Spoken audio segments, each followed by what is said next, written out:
Oh, here we go. All right. This is a rare occasion. This is Mike Coppolino. I look like I smell.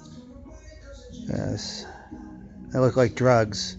But this is a weird feeling for me because this is the first show I'm doing inside as part of the practice sessions. It's, what is it, Wednesday? It's the Wednesday before Thanksgiving. 10:30 in Mutiny Café. So this to be the practice session 28. Let me see how the speaker gets going. This is mostly a sound check. Like I say, I haven't done a real thing indoors for like 6 years or so. So let's get the sound right first. Gotta get all the sound equipment through all the hair. It's been a problem. Oh yeah. All right. I'm gonna try some sound stuff inside. But first, let me turn on the trusty microphone here. This is the portable, the $17 portable PA system that I got from China, along with this phone. I also got this phone from China.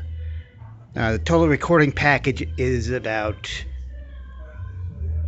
$57 in 2015 money. So whatever it is now, that's what it is. All right, everything, all of this is illegal. So like all of this equipment is illegal. I think it is now. All right. I can even turn it up a little louder. All right, hey everybody, I'm Mike Coppolino, and if you're like me, you get PTSD from listening to your own thoughts. Thank you. All right, let me just go start telling jokes. So me and my girlfriend have been having trouble lately with the love life. We've been having trouble. So she suggested we get into role playing to spice it up. So role playing. And I agreed, naturally. I agreed to this because I'm me. Anyways, not twice a week, she pretends to be a waitress in a truck stop, and I pretend to be more attractive. Thank you. All right, it's a joke. Man. Cocaine, heroin, PCP, what are these? They're nouns. They're not real drugs. They're nouns. They're words. That's not a real drug, cocaine, heroin, or PCP. If you're going to do real drugs, you start with bath salts. Bath salts are a real drug. Just because... And they get so demonized in the press. I have to say it. They get so demonized. Bath salts are great. For every guy who chews someone's face off high on bath salts, it's probably at least, 2,000 people visiting the emergency room with a shampoo bottle shoved up their ass. And then everybody else who does bath salts has a great time. Like the whole state of Florida is having a great time right now. Millions of people enjoy bath salts. Not many incidents have happened since that. I don't know. That's not my favorite drug though. My favorite drug is actually toad.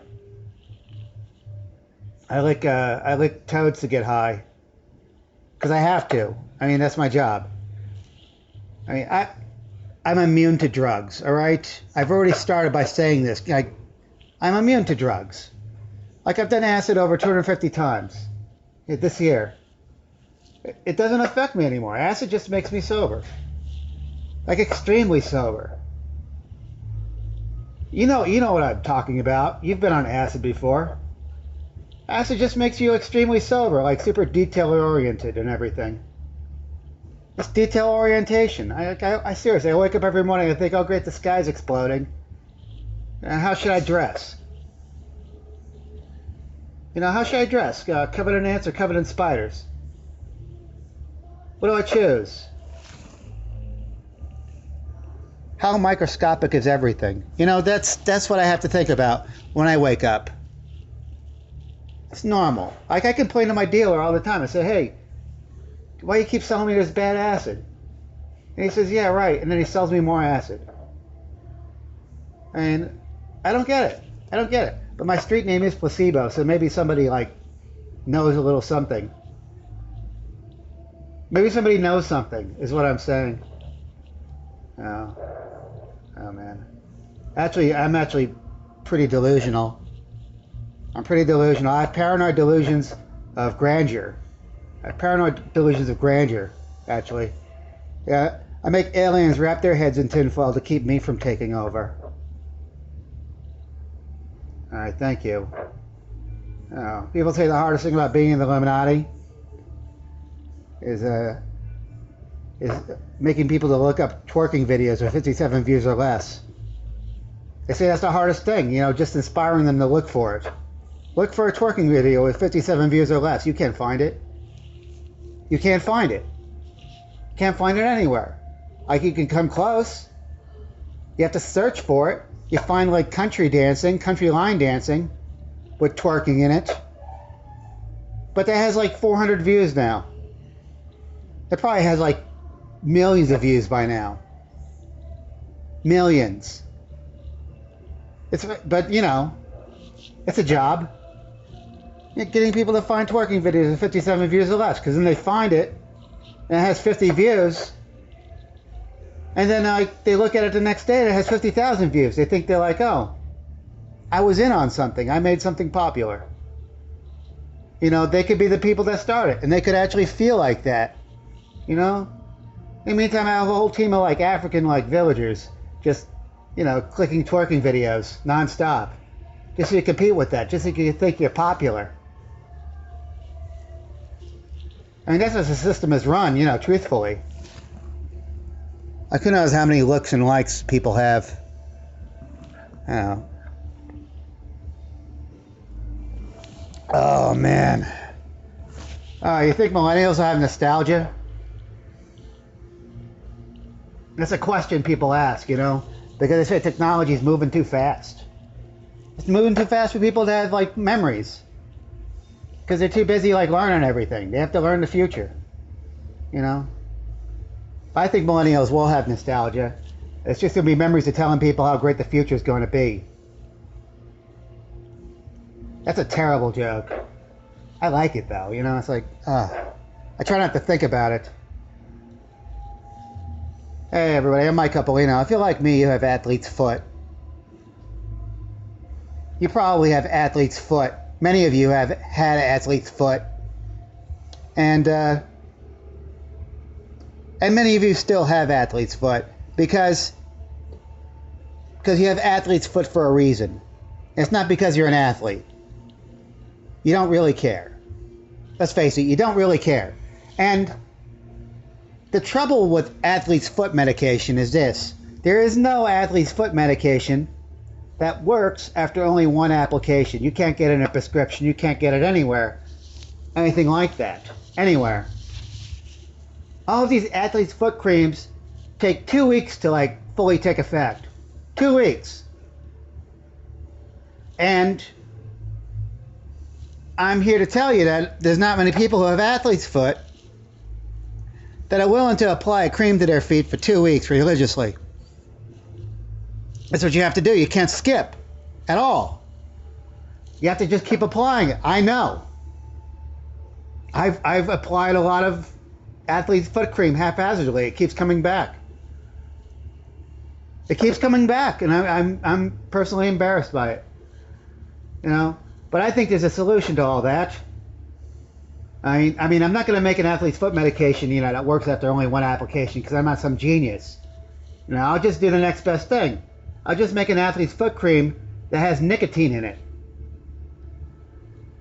Because that's the next best thing. You know, that way, all the people who have athlete's foot, you know, and used to smoke, now all these people can get addicted to having clean feet.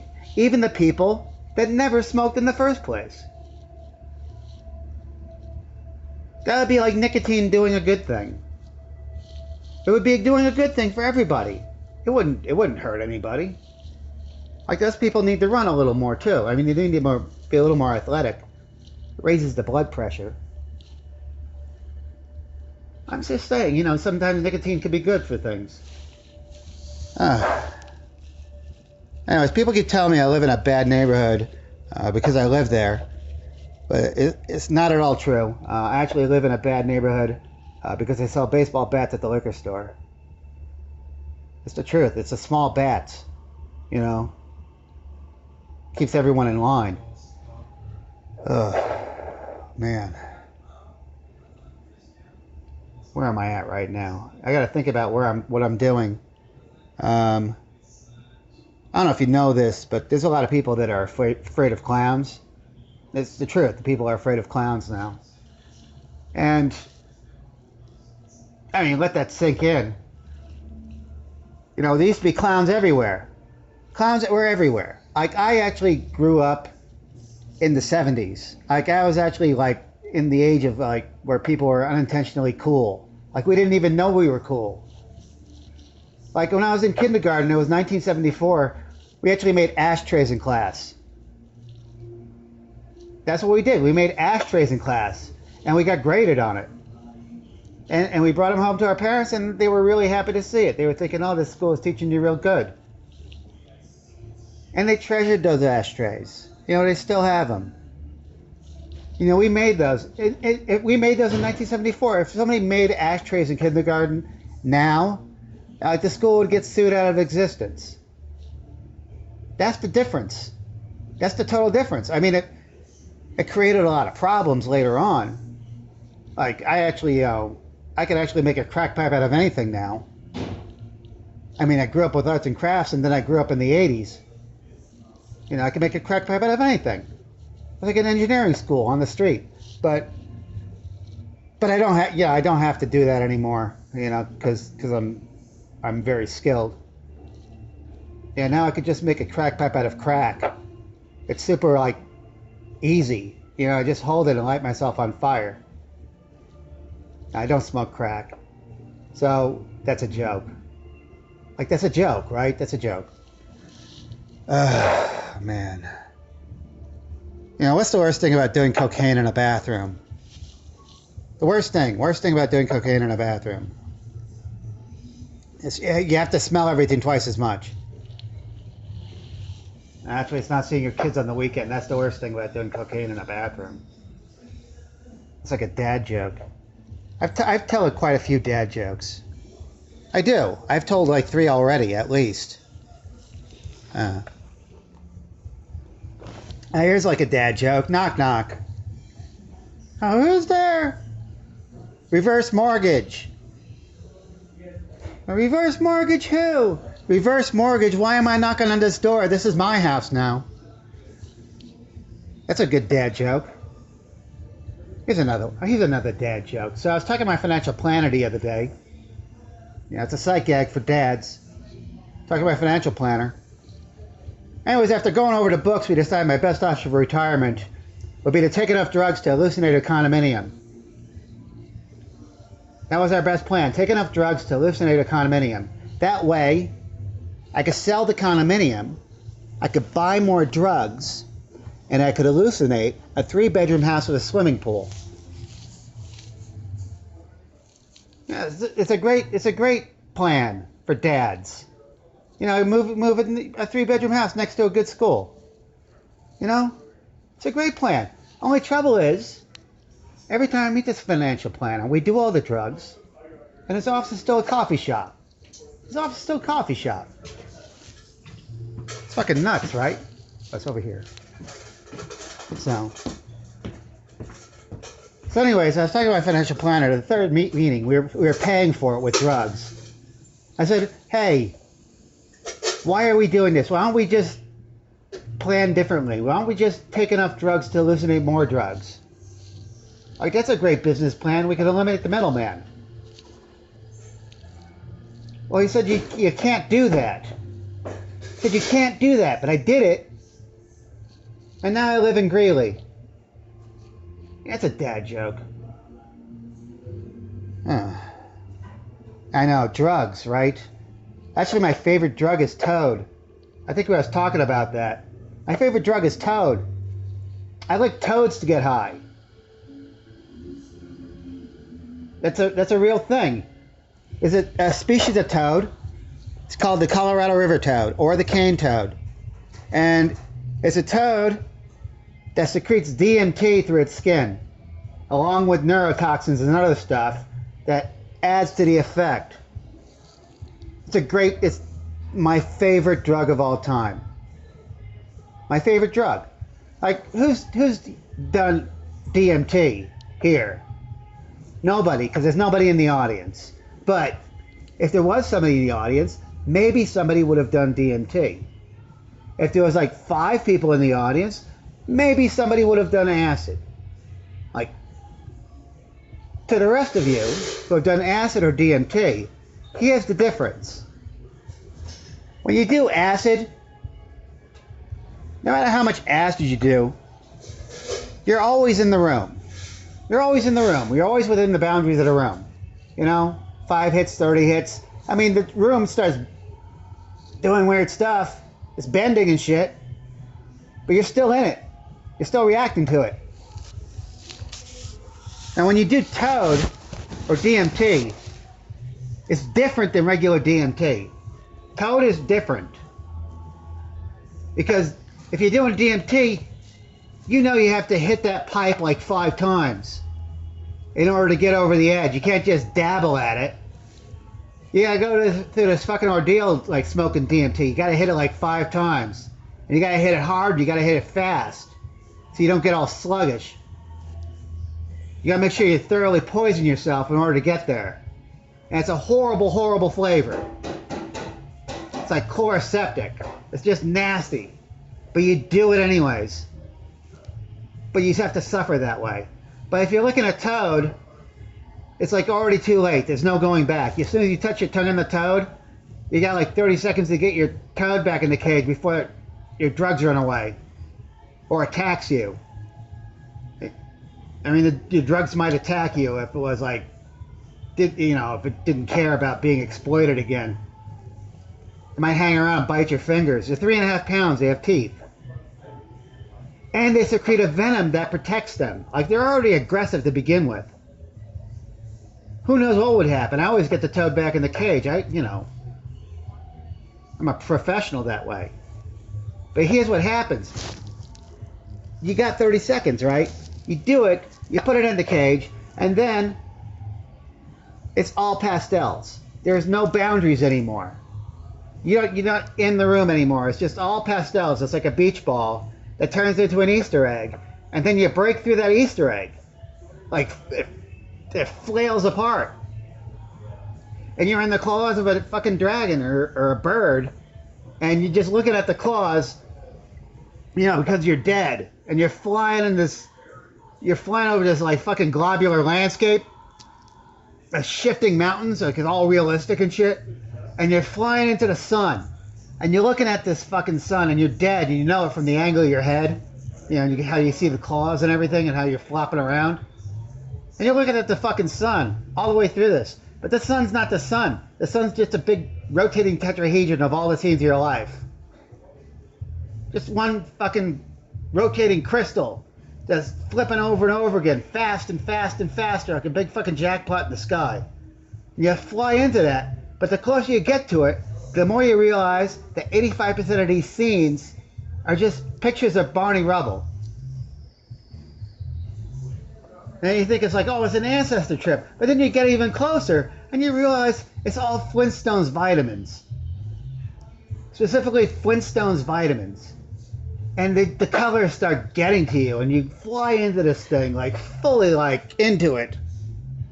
Fully, precisely into it.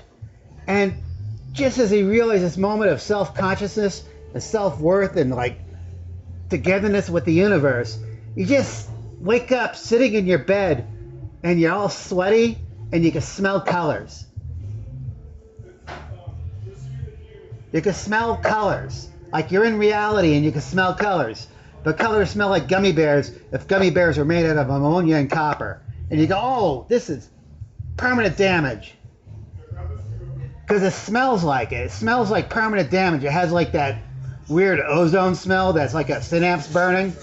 It's not like the blood smell you get from cocaine. Like fully like specific. And you go, oh, let me do some more toad. So, and that's what happens. You do more toads. It's like the best drug ever. It's the best. Not because of all that. Not because of the experience of like doing toad. What makes toad the best drug is that it's the only drug I know can have sex and make more drugs. It's the truth. Well, I mean, there's plants, but you know, toad is like just reliable and fun. It's fun. I mean, it's like, it's an activity. You get 2 toads, all you need is 2 toads. And you have like 150 toad babies. It's like raising sea monkeys, you know? But sea monkeys that are like drugs. So you have 150 of them. And you have to just like keep your like bathtub filled with algae, just enough algae, oxygenated and everything. And you have to keep the adult toads busy with like dragonflies and gnats. You just gotta keep feeding them or else they're gonna start eating each other and the young. And you can't have that. So I'm just saying, you know, I don't know, I'm in business. I'm in business. You know, that's why it's such a great drug. It's fun. Raising toads, raising hallucinogenic toads in your bathroom. And you have to be careful. But you can do it. I just let them survive. I don't even really care that much. I don't care if they eat each other. I mean, that's just like less dragonflies and gnats. I can't sell these toads fast enough. I can't. You know, I can't sell. You can't just sell toads. I mean, it's a class 2 substance.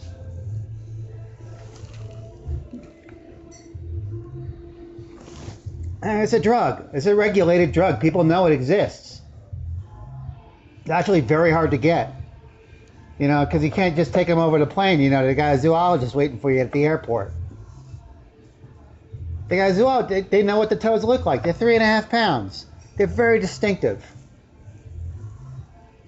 You know, so you can't do that. But you can't drive either because you're on toad. Like, that's no longer an option. You're like a poet. You're just attracting cops. You know, if you drive anywhere.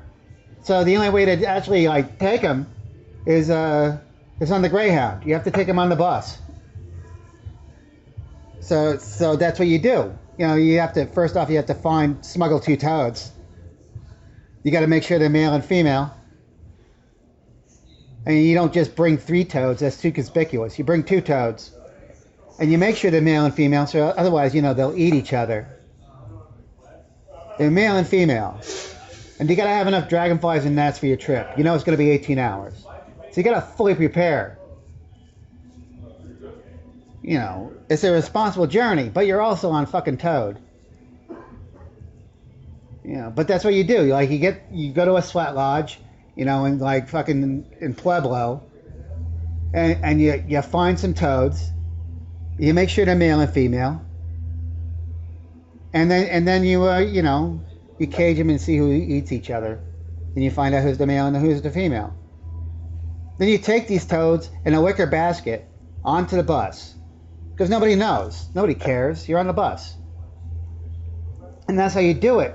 The only trouble is you're on toad. You know, like I'd been doing toad for 2 weeks before I had this brilliant idea. Let me smuggle toads like 800 miles to my house. But it's like, it was harrowing. It was fucking harrowing. Like when I smuggled my toads, like I walked onto the bus and dude was just like, there's normal people on the bus, but not like real normal people, like super normal people.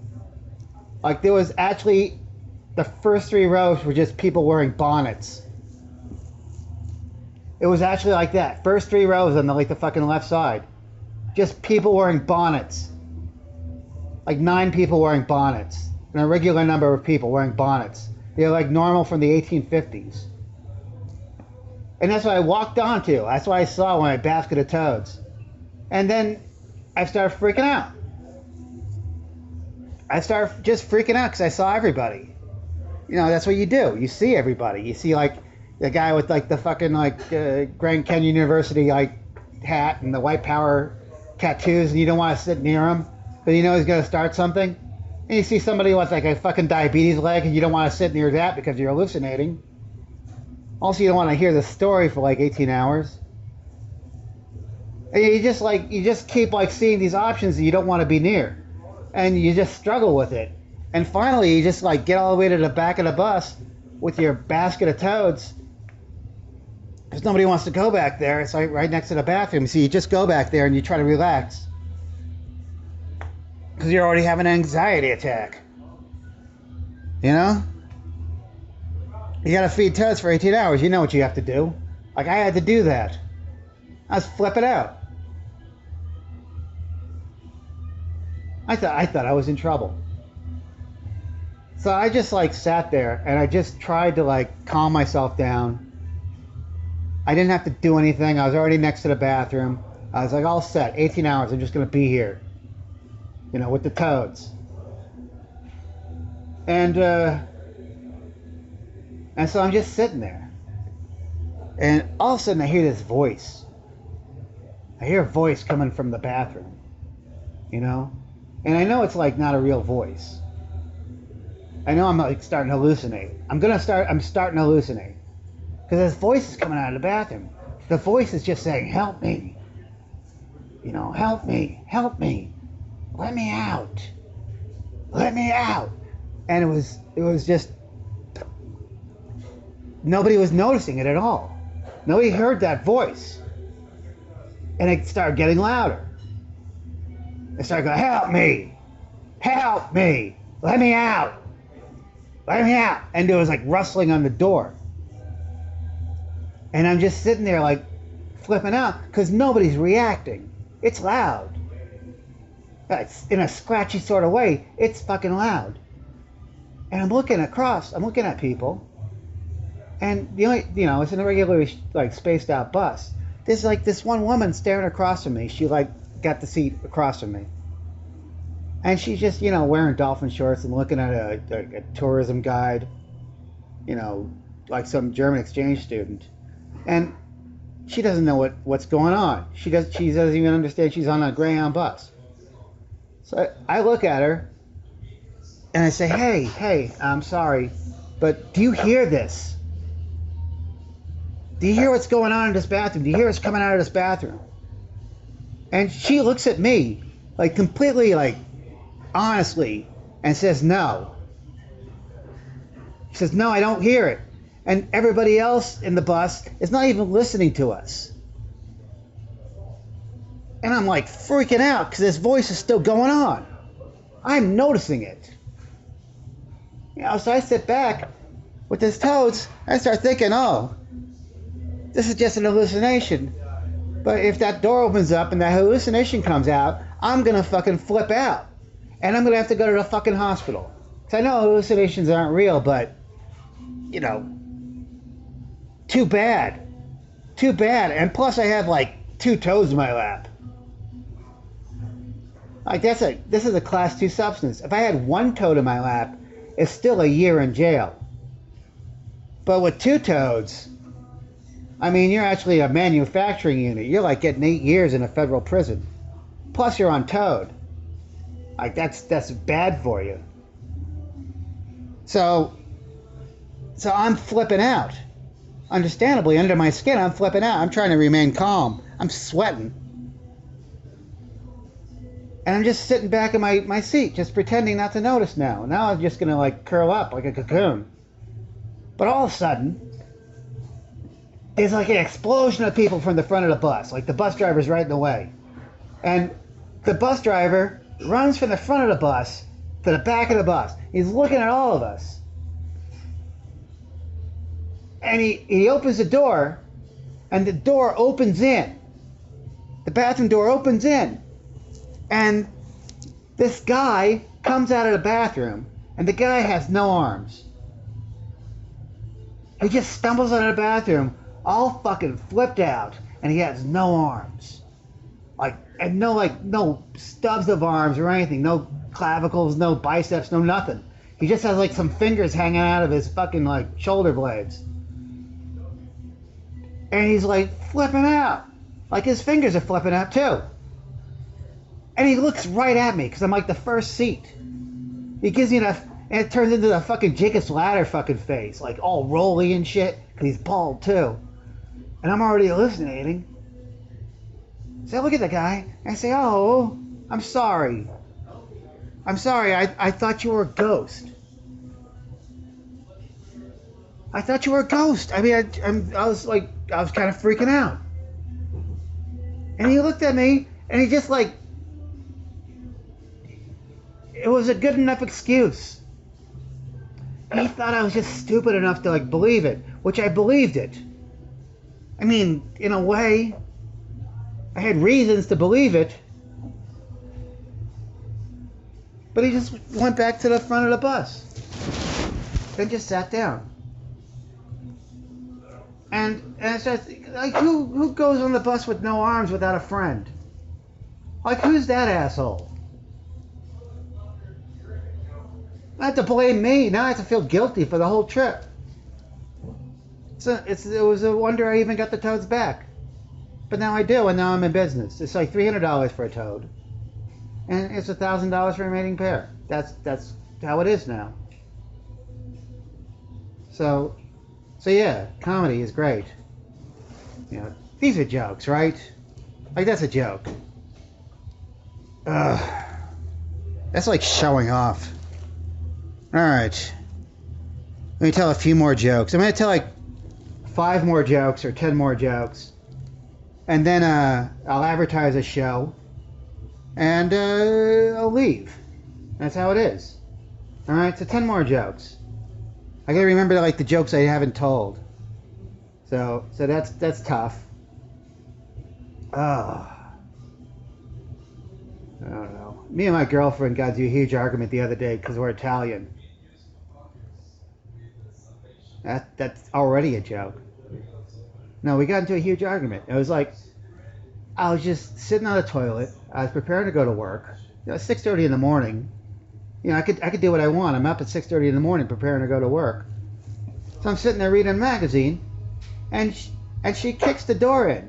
She kicks the damn door in like she's been saving up for an argument, you know?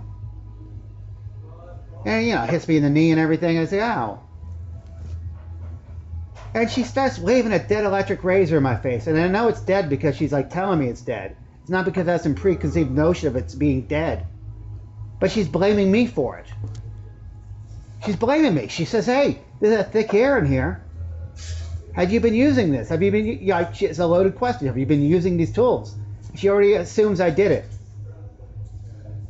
I said, no, of course I didn't use your Lady Norelco. I didn't use it.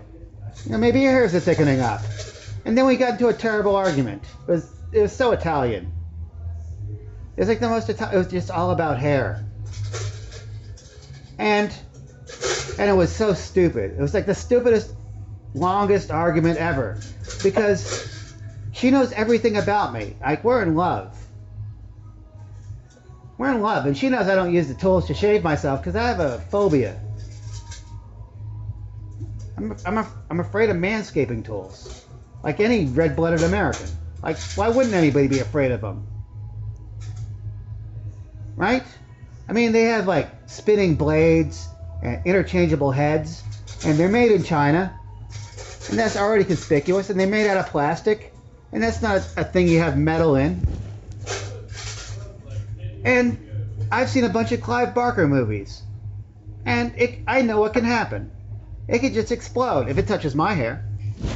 It could just explode, and it'd just be like, oh, Jesus wept. It'd be fucking terrible.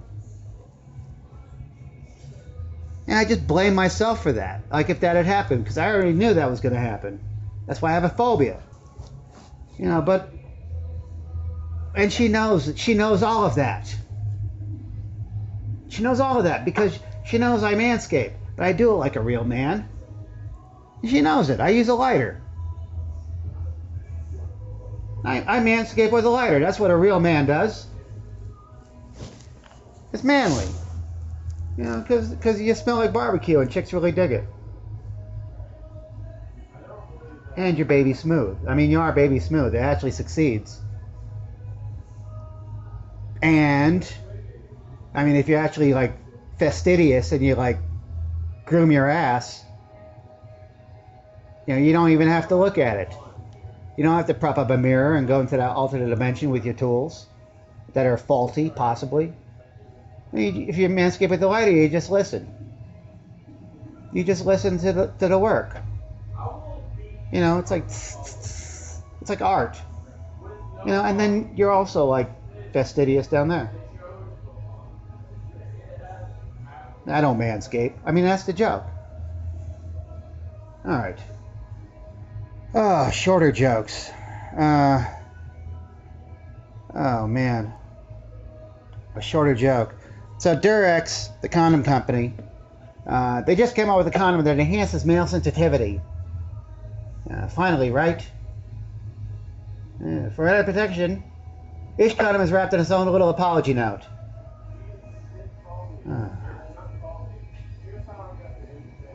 Alright. So they say everything comes in handy for the obsessive masturbator. Thank you. Yeah, it's true.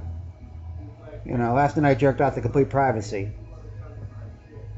I wore a tinfoil hat while I did it, because they're always watching. Oh, gosh. I saw a news story the other day. This man swallowed a live trout, and he made the news because he died of it. That was a news story. He climbed into a stream. He caught a fish with his hands. Caught a fish with his bare hands. He swallowed it in a stream, and he died of it. He choked to death on a fish. Yeah, just goes to show you, not all people are pelicans. Ah, God. All reliables, you know? Hey, last week I entered a self-deprecation contest. I didn't win and I came in first place. Thank you. Thank you.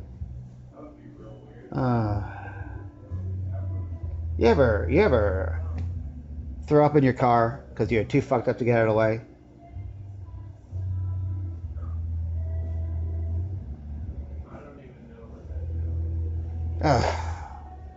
That's not even right. Like, yeah, actually, I've never thrown up in my car. That's what I'm trying to say. I've never thrown up in my car.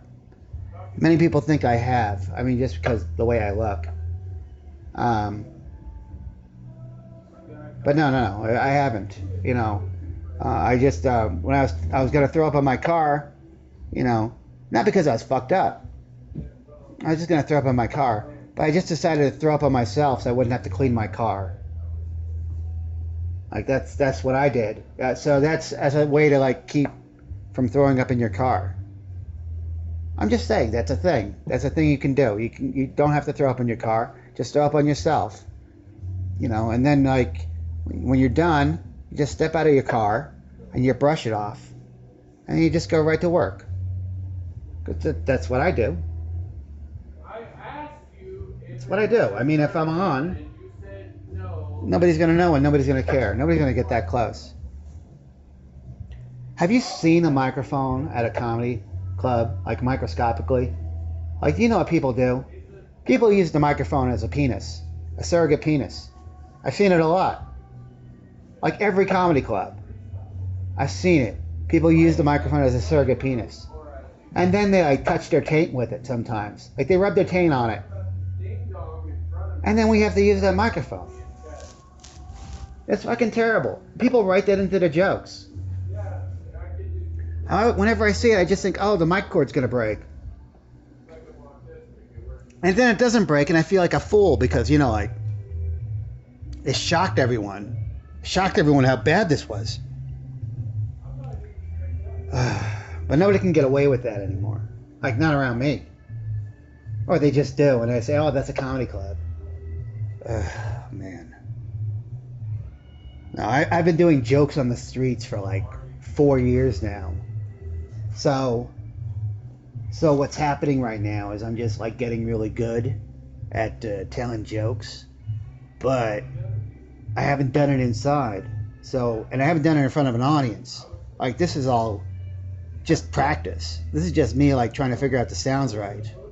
Still doing the same thing I do on the streets, but I haven't been in front of an audience yet. So that's kind of crazy.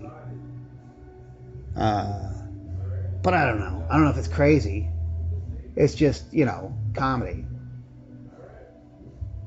But anyways, I should tell more jokes. How many jokes do I have left? I have to have 6 more jokes. Probably. I mean, it's like I said I was going to do 10 more jokes. I've probably done 4 jokes. So I'll do 6 more jokes and then get out of here. All right. All right. So if you're a fan of William Shatner, you're a fan of his music. I don't know who here is like a fan of William Shatner. I know I am. I've listened to all of his albums, all 14. I don't know if you know this, but Captain Kirk sings. Captain Kirk sings, and he has like full-length albums, and some of them are masterpieces. They are. They're fucking great. Some of them are not so great, because almost all of them are covers. William Shatner covers of like classic hits. Some of it is not so great. Some of it is the worst. I heard a William Shatner album the other day. It was terrible. It was terrible. It had a cover of 8675309 on it. William Shatner did a cover of Tommy Two Town's 8675309. Behind. You know that song. It's very melodic. It goes 8675309. You know it. That's the only thing you know about it. I'll tell you what, William Shatner's version was not very melodic. Wasn't melodic at all. You know what William Shatner sounds like. Yeah. Yeah, it was crazy. William Shatner just kept repeating the number until you got it. That was his version of Tommy Two Town's 8675309. He just repeated a number until you got it. He just kept saying 86. 75,399. 8,675,030.99. Like everything was clever. 8,675. 399. He just kept doing it. It was like he was writing Tech War. It was fucking horrible. It was horrible. But you know, you gotta be a fan. Like, yeah. That's a joke, right? That's a joke. Alright. Oh, man. So I saw a new Wonder Woman porno the other day. I saw a Wonder Woman porno. There's like many of them. There's many of them. Yeah, it was the latest one. It was like there's 7 of them, but they all have the same theme. All right. It's just that Wonder Woman, you know, she's in the costume, you know, and everything, but she uses her vagina as a golden lasso. That's the theme of all of them. She uses her vagina as a golden lasso. It's a golden lasso of truth. She just screws these people and gets them to tell the truth. Like they're all like, you know, enemy agents and stuff.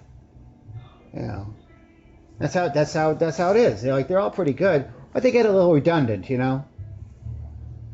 But the latest one didn't have much of a budget. It had like almost no budget. Like every time Wonder Woman screwed someone, they just told her they didn't know anyone in Hollywood. All right, thank you. Oh, I should find shorter jokes. What's funny though, you know? And also, what haven't I told yet? That's the other thing. Now I'm like lost. I've just been telling jokes. I might start telling jokes that are like, you know, I've already told. That's troubling. You know, troubling to me.